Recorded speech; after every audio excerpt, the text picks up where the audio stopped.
בשבת בצהריים, כשרדתי עם הכלב לטייל. פתאום הוא מתחיל לרוץ בזיגזגים, ימינה ושמאלה. אפילו לא התייחס לכלבה של השכנה. באותו רגע אמרתי לו, פיני, משהו לא בסדר. מיליון תוקן תעוף היום. תעוף! הגענו הביתה שהייתה בסביבות 8:30.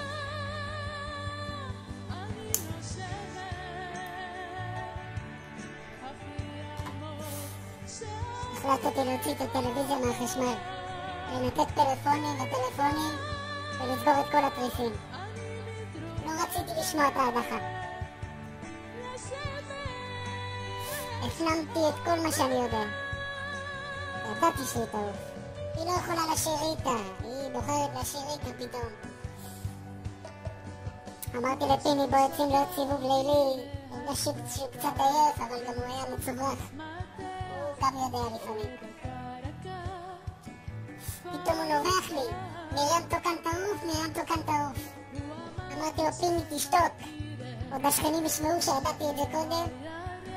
עוד ידעו שלא שלחתי ל-SMS בכלל. עכשיו אני מפורק. למי אני אצביע שבוע הבא? למבב? מדב? איך שלא קוראים לה?